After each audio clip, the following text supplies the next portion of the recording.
Assalamualaikum warahmatullahi wabarakatuh. Selamat eh, siang untuk mahasiswa semuanya. Hari ini kita bertemu kembali pada mata kuliah Cross Cultural Understanding dan topik kita pada kesempatan kali ini adalah kita akan membahas bahasa Inggris ya. English is global ya. Nah, jadi bagaimana nanti bahasa Inggris sebagai first language, second language seperti itu ya. Semoga rekan semuanya masih diberikan kekuatan kesehatan sehingga dapat belajar untuk hari ini. Oke, baik. Topik kita tentang English global. Jadi kita masuk saja kepada topik kita.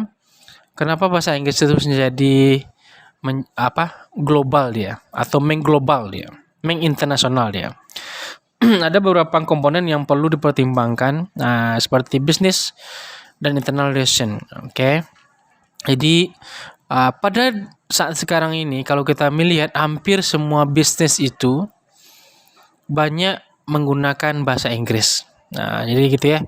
Jadi bahasa Inggris itu banyak sekarang digunakan dalam perkembangan bisnis. Orang menggunakan bahasa Inggris untuk berkomunikasi secara umum. Baik itu secara tertulis maupun secara speaking berbicara.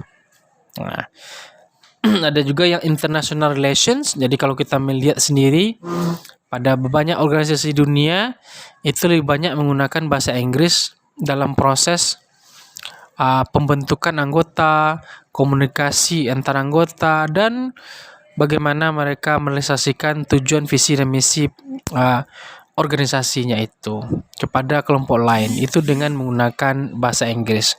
Jadi hubungan-hubungan tersebut ya rata-rata orang tuh menggunakan bahasa Inggris walaupun memang mereka mengenal bahasa mereka sendiri, tetapi ketika kita sudah berhubungan dengan dunia internasional namanya, maka bahasa Inggrislah yang dipakai.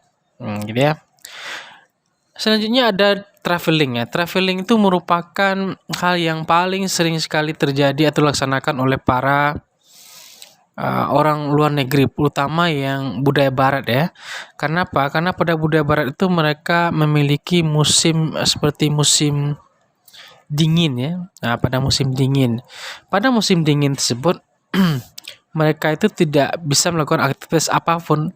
Akibatnya apa? Mereka hanya diam di rumah saja. Seringkali mereka merasa mono ataupun rasa tidak ada yang mereka kerjakan, itu sebabnya mereka traveling ya. Jadi pada dunia barat, traveling ini merupakan suatu hal yang kebutuhan bagi mereka ya.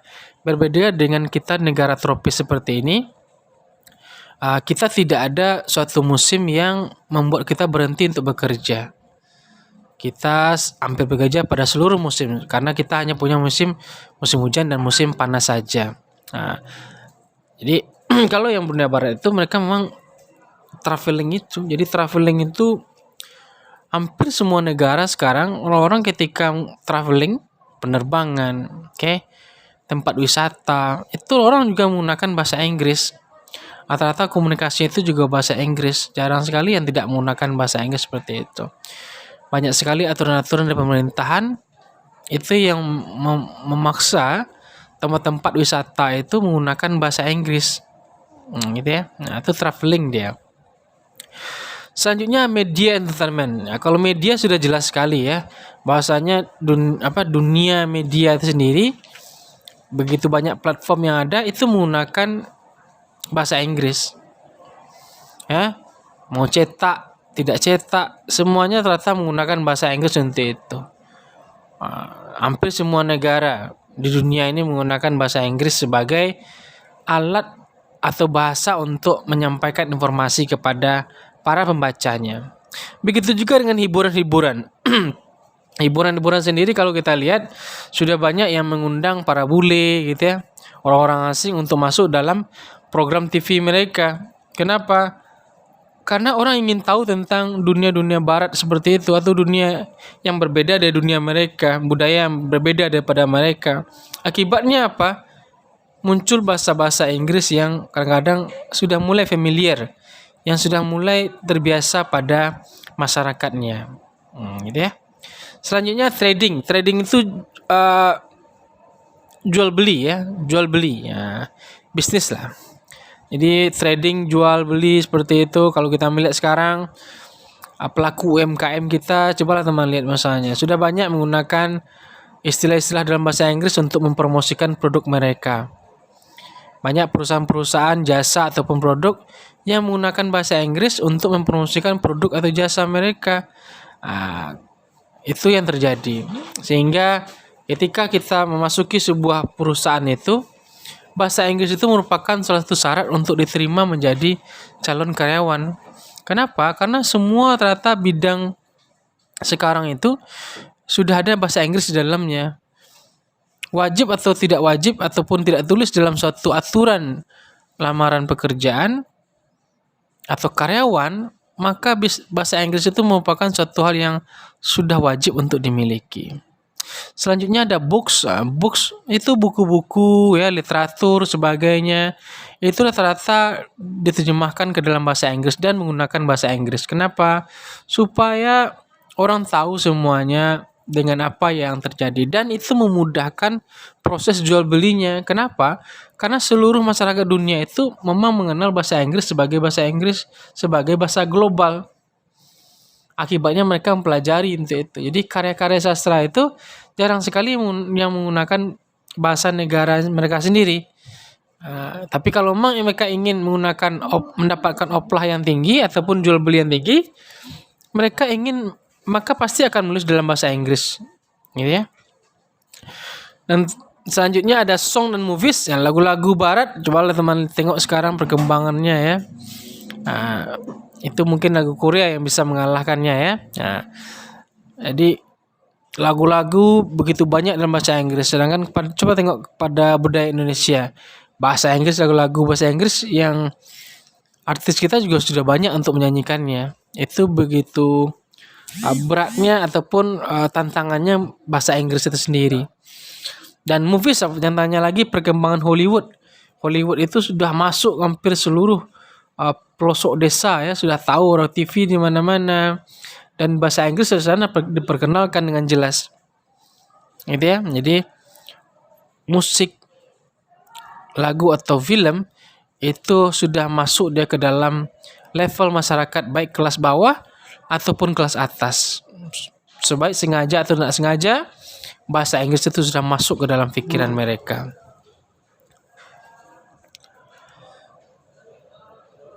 Selanjutnya ada positif dan negatif efek dari penggunaan bahasa Inggris dalam era globalisasi seperti ini. Oke. Positif efeknya ada 4 bagian. Yang pertama adalah English and more English word in other language. Artinya apa? Bahasa Inggris itu kosakatanya akan diperbanyak karena mereka sudah kata-kata yang berada pada satu negara itu masuk otomatis langsung kepada bahasa Inggris itu. Suka atau tidak suka, bahasa Inggris itu menjajah dari bahasa yang ada pada negara orang lain itu. Jadi masuk bagian menjadi bahasa Inggris itu. Seperti misalnya durian gitu ya. Durian kalau kita lihat pada bahasa Indonesia maka bahasa Inggrisnya durian juga. Sate itu sudah menjadi satai dia. Jadi memang ada pengaruh bahasa Inggris itu dalam proses pembelajaran itu sendiri. Jadi kalau kita lihat betapa berbahayanya bahasa Inggris itu sebenarnya ya, untuk menguasai bahasa. Kalau kita melihat dari negatif efeknya, efek negatif dari bahasa itu sendiri, kalau seperti tadi kondisinya, bahasa Inggris itu heavily borrowed. Nah, jadi dia meminjam bahas kata atau bahasa orang lain itu ya. Nah, jadi diambilnya lah beberapa kata-kata itu. Efeknya positifnya itu tadi, jadi banyak sekali bahasa Inggris itu sendiri. Jadi bertambah banyak terus ya jumlah kosakatanya itu. Kalau efek negatifnya itu tadi, jadi banyak sekali bahasa Inggris itu yang mengambil bahasa orang lain. Yang kedua, perubahan bahasa Inggris itu artinya apa? banyak sekali orang merasa bahasa Inggris mereka itu sudah betul.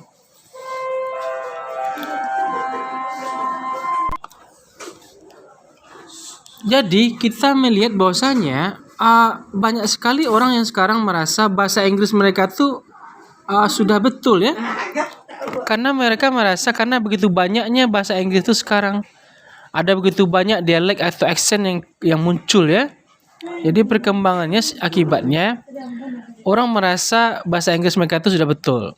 Nah, kalau kita lihat negatif efeknya, banyak bahasa-bahasa negara yang kecil ya itu akan menjadi punah karena ternyata orang tuh sekarang sudah berkomunikasi dengan bahasa Inggris.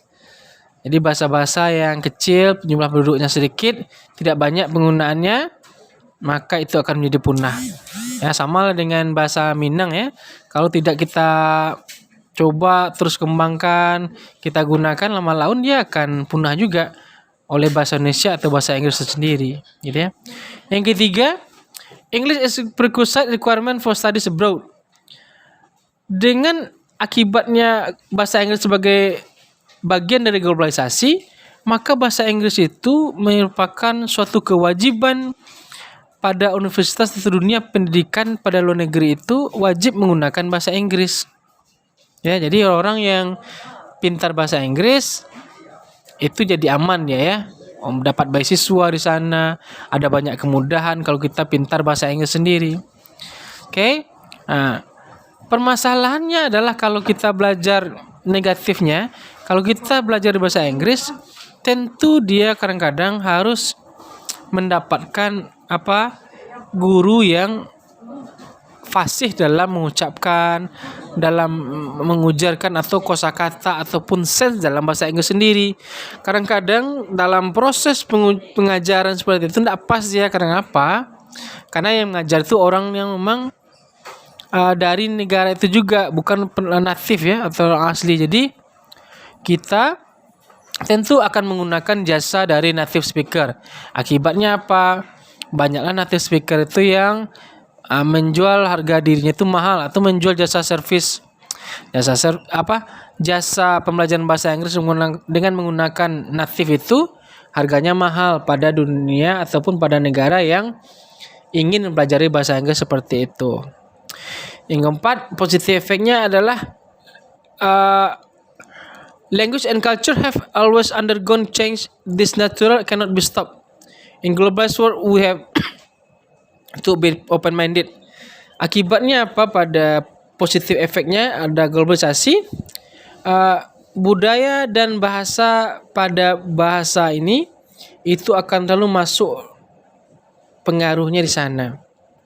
Oke. Jadi budaya akan berkembang dan akan menjadi bagian dari bahasa Inggris itu sendiri. Nanti akan muncullah kata-kata atau fenomena bahasa-bahasa yang mungkin kadang-kadang kita tidak pernah mengenalnya, tapi sekarang sudah terbiasa gitu ya. Misalnya seperti kata Google. Nah, dulu kata itu tidak ada, tapi karena ada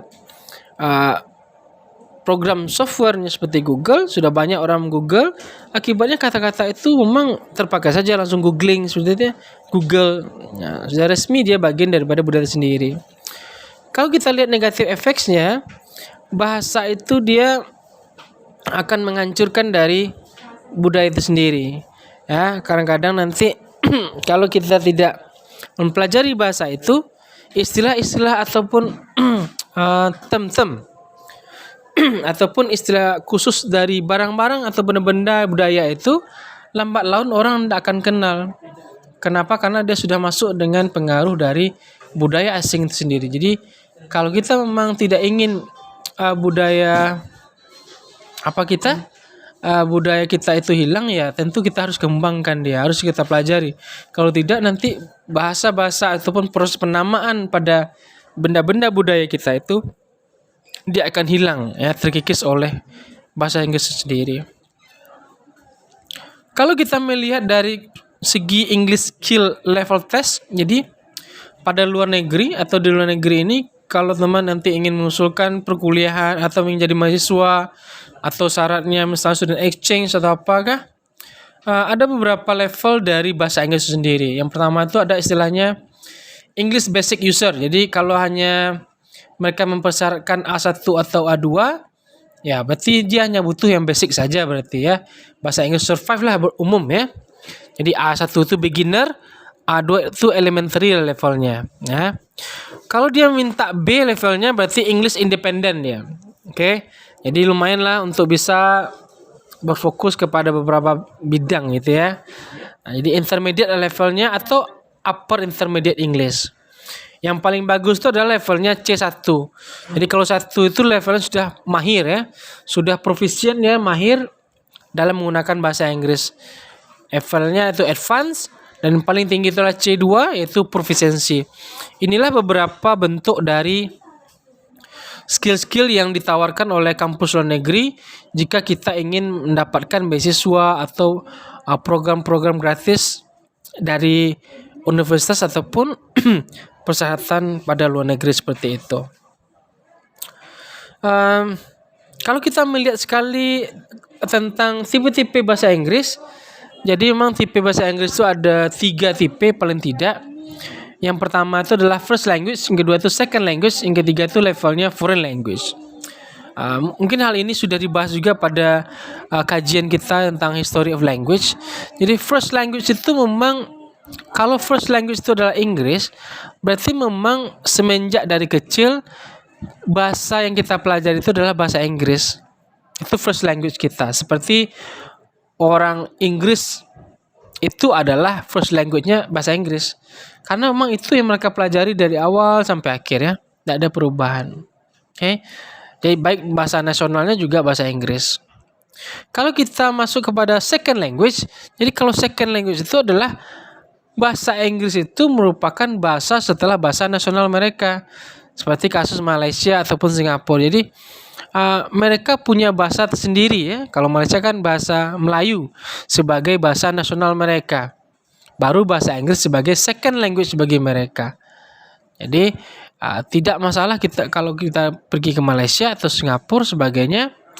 Mereka juga terbiasa menggunakan bahasa Inggris itu dalam berkomunikasi. Karena itu bagian juga dari bahasa nasional mereka. Jadi di bawah bahasa nasional mereka. Kalau kita melihat foreign language ini seperti Indonesia. Kita masih menganggap bahasa Inggris itu adalah foreign language, bahasa asing bagi kita. Jadi penggunaannya bahasa asing sendiri, kita masih agak belum fokus ya, belum fokus. Kita masih menganggap itu sulit ya, belum itu bagian dari bahasa kita sendiri. Ditambah lagi dengan beberapa aturan dari kementerian atau pemerintah yang kembali menggalakkan bahasa Indonesia dalam proses berkomunikasi. Akibatnya aturan-aturan seperti ini akan bertabrakan dengan bahasa Inggris itu sendiri. Sehingga bahasa Inggris sebagai bahasa asing itu akan selalu berada pada Indonesia. Kita akan susah sekali untuk naik kepada bahasa Inggris sebagai bahasa kedua bagi kita. Gitu ya. Dan yang terakhir adalah tentang perkembangan bahasa Inggris selama Asian Economic Community atau EMEA ya, Masyarakat Ekonomi Eropa dan COVID-19.